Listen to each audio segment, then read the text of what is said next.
கத்திரிக்காய் முருங்கைக்காய் பொரியல் பண்ண போகிறேன். அதுக்கு முதல்ல ஒரு கடாய் கேஸில் வச்சுக்கின்னு ஒரு 2 டீஸ்பூன் அளவு எண்ணெய் ஊற்றிக்கலாம்.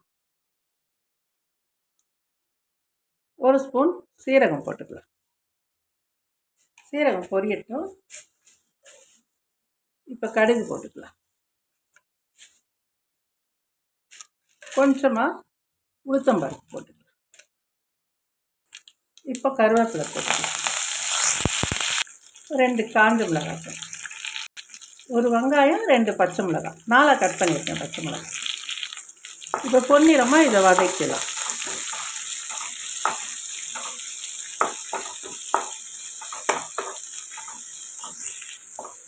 பொன்னிறமாக ஆயிடுச்சு. இப்போ 1/2 ஸ்பூன் இஞ்சி பூண்டு விழுது போட்டுக்கலாம். கொஞ்சமாக போட்டுக்கணும், நிறைய வேண்டாம். இதை இதோடு சேர்த்து வதக்கலாம்.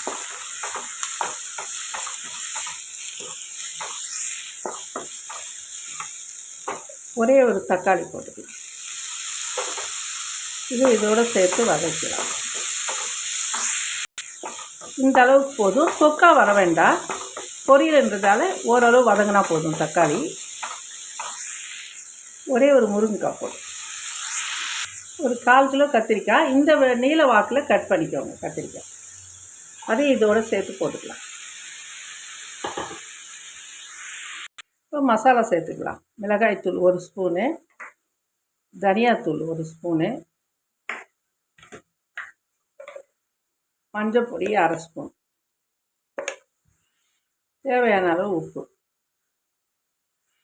இதெல்லாம் ஒன்றா மிக்ஸ் பண்ணிக்கலாம்.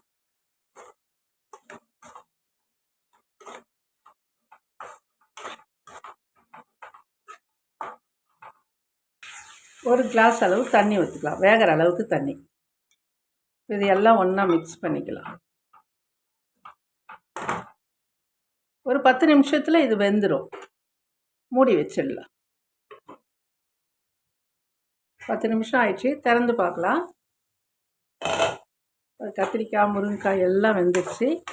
தண்ணி எல்லாம் ட்ரை ஆயிடுச்சு. நிறைய தண்ணி ஊற்றாதீங்க, கொஞ்சமாகவே ஊற்றுங்க. ஒரு கிளாஸ் ஊற்றினாலே போதும்.